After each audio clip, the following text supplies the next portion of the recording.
uno de los grandes paradigmas que requerimos hace tanto tiempo transformar es el de la educación.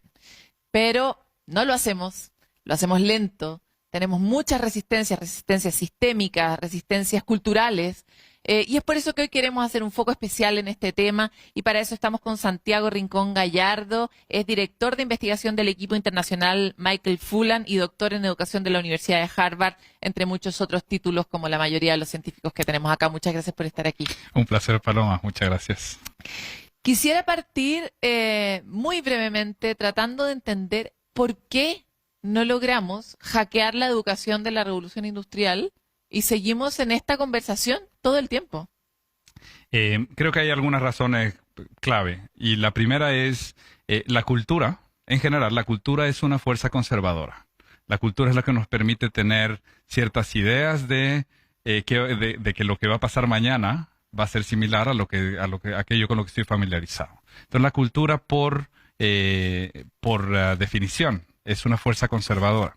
Y en particular la cultura escolar ha tenido una fuerza extraordinaria. Permanece prácticamente intacta, independientemente de lo que ha pasado en todo el mundo.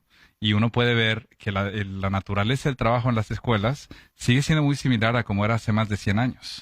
La cultura escolar convencional, ese yo creo que es el desafío mayor. Ahorita lo desglosamos un poco más. Es que me encanta lo que estás planteando porque es como una tragedia perfecta. Por un lado, la educación efectivamente, en cualquier ámbito, el conocimiento nos permite habitar la incertidumbre de una manera más tranquila, ¿no? Es lo que nos pasa también aquí en Congreso Futuro cuando proyectamos.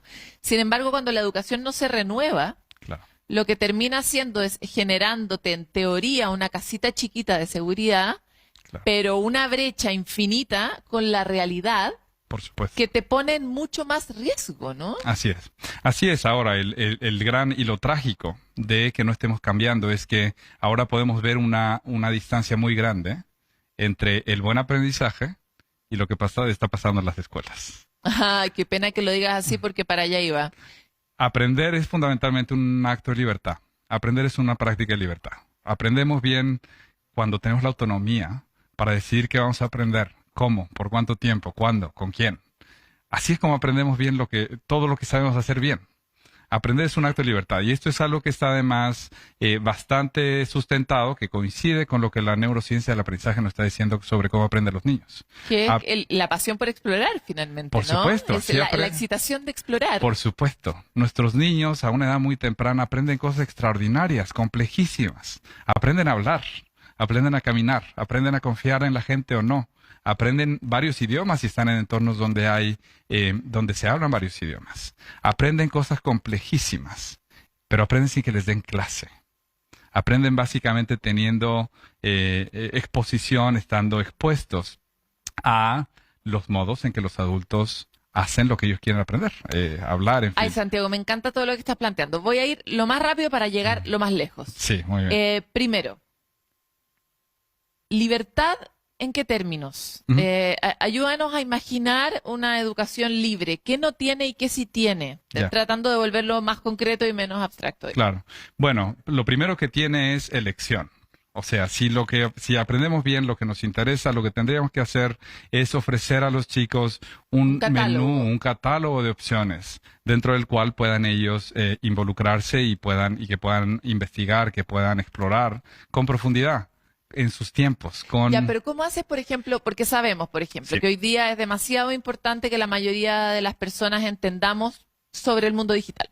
Claro. Es una habilidad que te permite participar del planeta como se está construyendo hasta hoy. Claro.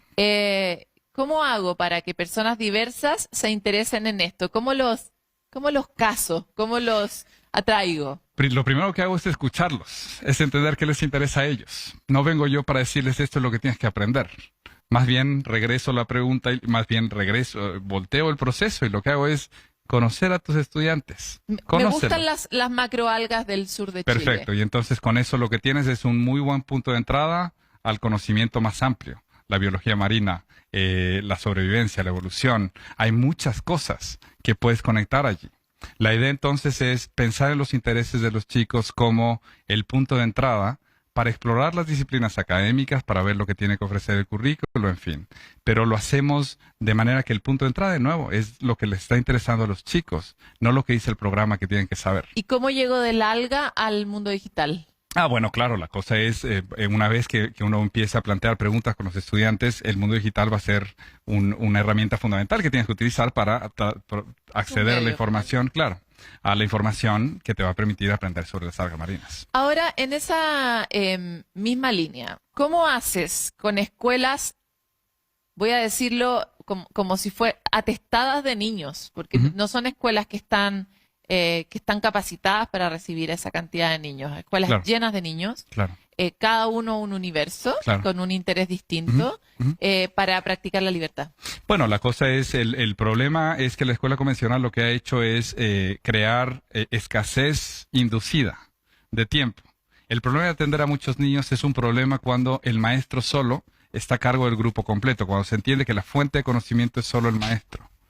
Ah, claro, si tú empoderas a los del grupo por supuesto. y por supuesto, es descentralizas. Decir, claro, es decir, si permites diversos temas de estudio, digamos no muchos, 3, 4, 5 temas de estudio que sucedan en simultáneo. Y entonces apoyas la investigación más pequeña, o digamos en grupos más pequeños de estudiantes que están estudiando la misma cosa, vas desarrollando con ellos entonces la habilidad de aprender por su cuenta, de investigar, de acceder a información, en fin. Pero a final de cuentas, cuando los niños terminan su proyecto de investigación, ahora son expertos. Ahora son expertos en ese tema, no en todo, pero en ese tema. Y entonces pueden educación por proyectos. Por supuesto, y luego horizontalizar el aula. Y luego entre pares. A final de cuentas uno aprende mejor cuando tiene que enseñar.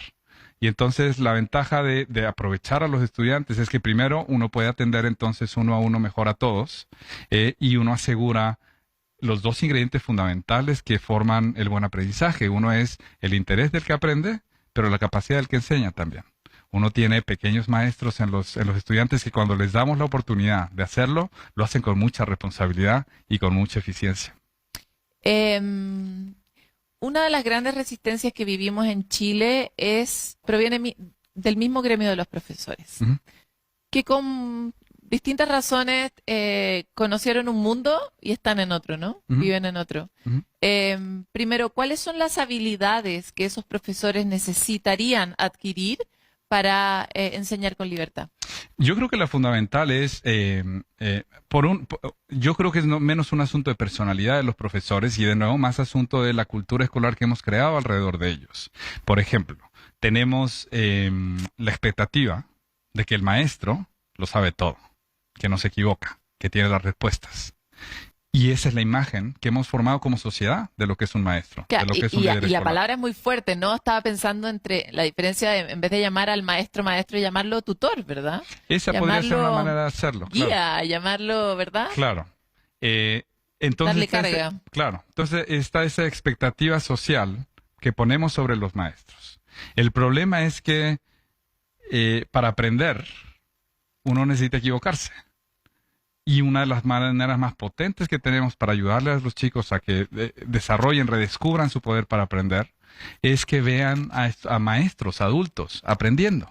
Y equivocándose y entendiendo y transformándose. Reflexionando sobre lo que no funcionó, lo que no, reconociendo cuando estuve equivocado y refinando entonces las ideas o el trabajo que estamos haciendo. Por lo tanto, primer aprendizaje, valorar que uno también se equivoca y ojalá mostrarlo como un proceso de aprendizaje frente a tus alumnos. Por supuesto, o sea, la idea es, y entonces la destreza más importante, si lo que queremos es que nuestros chicos sean gente que se siente, que goce el aprendizaje y que sabe aprender por su cuenta, lo mejor que podemos hacer es tener maestros que saben aprender por su cuenta y que gozan el aprendizaje. Lógico. Y que eso es lo que muestran no solo con la clase que dan, sino con el modo en que están en el mundo, con el modo en que se relacionan. Oye, Santiago, con ¿y tú has vivido algún tipo de proceso como de rehabilitación de maestros? En el sentido de que uno se encuentra con escuelas de maestros muy exigidos, sobre todo después de la pandemia, y también deprimidos, y también agobiados y desesperanzados. Sí. ¿Cómo se rehabilita a los maestros?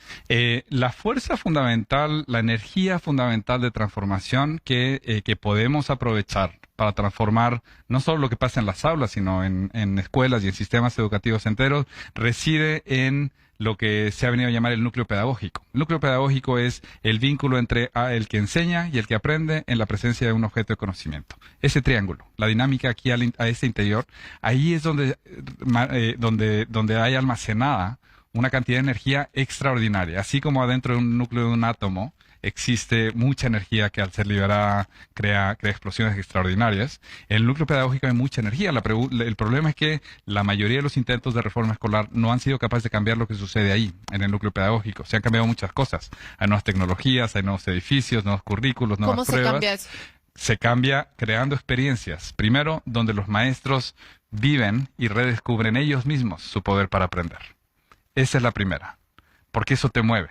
Cuando te das cuenta que hay cosas que no sabes muy bien, pero Oye, espérate, tienes el ¿y apoyo esas para... experiencias existen? ¿Hay algún lugar donde buscarlas? Estoy Por pensando en supuesto. todos los desesperados maestros y maestras Por que supuesto. existen en nuestro país Por y que lo supuesto. necesitan. Por supuesto. Bueno, déjame nada más terminar la idea de antes. La otra cosa que puedes hacer es crear oportunidades para que maestros visiten a otros maestros que están haciendo cosas de manera distinta y que están produciendo un tipo de actitud, un tipo de destreza en sus niños que se ven.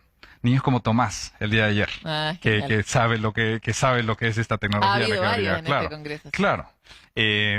Y ver entonces, o sea, crear intercambio entre profesores que puedan ver lo que es posible en los niños. Es conectarlos nuevamente con su propio poder para aprender y hacerles ver, mostrar que hay maneras de desatar el poder para aprender de los niños. Y sí, hay varios ejemplos, pero te voy a nombrar 4. Uno son las redes de tutoría en México, un movimiento de renovación pedagógica que empezó en un puñado de escuelas, se extendió en un proceso de 8 años a 9,000 escuelas a lo largo de todo el país, y que en México, y ahora se está extendiendo a 30,000 centros educativos. Hermoso. Y el punto de entrada es transformar el núcleo pedagógico. Ahí es donde se empieza. Red de tutorías. Redes de tutoría en México. Está la Escuela Nueva en Colombia, que se creó en la década de los 70, que llegó a más de 20,000 escuelas rurales en Colombia, en escuelas multigrado, que de nuevo utiliza metodologías muy activas, en lo que los estudiantes son los protagonistas de su aprendizaje, en fin, las comunidades más apartadas, más pobres de Colombia. Nómbrame las últimas dos así nombradas porque tenemos que cerrar. Muy bien. El otro es el aprendizaje basado en la actividad en el estado de Tamil Nadu, en el sur de la India. 38,000 escuelas en todo el estado. En India todo tiene ese claro. Y las escuelas comunitarias en Egipto, más de 2,000 escuelas en el norte, en los barrios populares del norte de Egipto. Qué lindos temas. Santiago, se nos hizo cortísimo el tema, pero muy interesante. Muchas gracias. Muchísimas gracias a ti, Paloma. Hasta luego.